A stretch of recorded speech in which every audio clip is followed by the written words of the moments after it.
लोकांना कॅशलेस होण्याचा मंत्र देणाऱ्या मोदींचे आणि फडणवीसांचे सहकारी किती कॅशलेस झालेले आहेत। गेल्या 49 दिवसात त्यांनी घर आणि कार्यालयाचा भार पैशांविना कसा वाहिलेला आहे पाहूयात या रिपोर्टमधून। सो सांगू शकाल की ह्या निर्णयानंतर तुमच्या आयुष्यात खासगी आयुष्य असेल किंवा मंत्री काय परिणाम? मला वाटतं मोदी सरकारने मोदी साहेबांनी एक अतिशय चांगला निर्णय केंद्र सरकारने या ठिकाणी घेतलेला आहे। याचा उद्देश एवढाच आहे की काळा पैसा हा दूर झाला पाहिजे। माझं बँकेमध्ये खातं आहे, माझ्याकडे कार्ड आहे, माझ्याकडे क्रेडिट कार्ड आहे, डेबिट कार्ड आहे, त्यामुळे मला अडचण येत नाही। पण तू माझे कामावरचे जरी गाडी असतील, ड्रायव्हर जरी असतील, घरात काम करणारे लोक आहेत, त्याचे सुद्धा सगळ्यांचे अकाउंट बँकेमध्ये आहेत, त्यामुळे मला नाही वाटत यामुळे कोणाला अडचण येते आहे। ठीक आहे, थोड्या रांगा अजूनही लागलेल्या आहेत, थोडं लोकांना त्रास होतोय, पण लोकांनी मोठ्या मनाने त्याचा स्वीकार केलेला आहे। लोक आम्हाला त्रास झाला तरी थोडा चालेल, पण तो सगळं हे काळा पैसे बाजूला झाले पाहिजेत। काळा पैसेवाल्यांना त्या ठिकाणी कुठेतरी त्यांना आता लगाम घातली गेली पाहिजे, हे मत सगळ्या लोकांचं आहे। आणि म्हणून मला वाटतं थोडा अजूनही उशीर लागेल। भाऊ सांगू शकाल हा निर्णय होऊन आता 50 दिवस पूर्ण होत आले, काय संपूर्ण तुमच्या दैनंदिन व्यवहारात फरक पडला?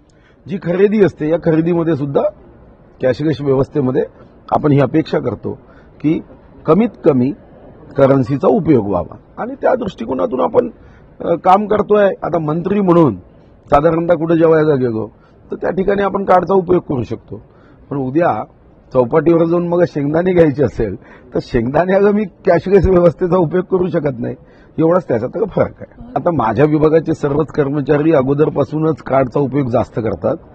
माझी मुलगी स्वतः कार्डचा उपयोग करते आणि म्हणून आमच्या घरी अगोदरच ज्या काही व्यवस्था होत्या त्याच्यामध्ये मोठ्या प्रमाणावर कॅशलेस व्यवस्था होत्या। आता यापुढे सर्वच ठिकाणी card, debit card, credit card जेव्हा चालेल तेव्हा त्याचा जास्तीत जास्त उपयोग होईल। ज्या ठिकाणी अतिशय छोट्या रकमा असतात त्या ठिकाणी मात्र जर पाणीपुरी खायची आहे, पाणीपुरी खाताना मी त्याला असं म्हणू शकत नाही पाणीपुरी खाताना किंवा तू कॅशलेस व्यवस्थेच्या माध्यमातून हे कार्ड आहे हे तू मशीनमध्ये टाक, तर तेव्हा मात्र कॅशचा उपयोग करावा। मंत्री म्हणून तुमच्या आयुष्यात काय बदल झालाय? तुमच्या कुटुंबियांच्या काही सवयी बदलाव्या लागल्या? थोडी कंजूसी आलेली आहे, पैसा वाचून करावा, कारण की आता मर्यादा आल्या असल्यामुळे निश्चितपणाने 6 महिने 8 महिने अजून चुनचुन राहील असं लक्षात आल्यामुळे खर्चामध्ये थोडासा बदल झालेला आहे कुटुंबामध्ये आणि परिसरामध्ये पण, आणि काटकसरीने सगळं काम सुरू आहे। तुमच्याकडे नेहमी कार्यकर्ते पण अनेक येतात, तेव्हा अशा वेळेला आधी चहा पाणी देणं, नाश्ता करणं किंवा कोणत्याही कार्यक्रमासाठी निधी देणं हे व्हायचं, आता ह्यात कसा फरक पडला? सध्या तर आता चहा पाण्यावर तर काही बंदी येत नाही। खेड्यात सगळ्यात पहिलं आदरातिथ्य अतिथी देवो भव असतं, त्याच्यामुळे त्याच्यात बदल झालेला नाही। पण सध्या पावतीवाले पण यायला तयार नाही, की त्यांना माहिती आहे की चेक मिळणार म्हणून, तोही एक फरक जाणवतोय।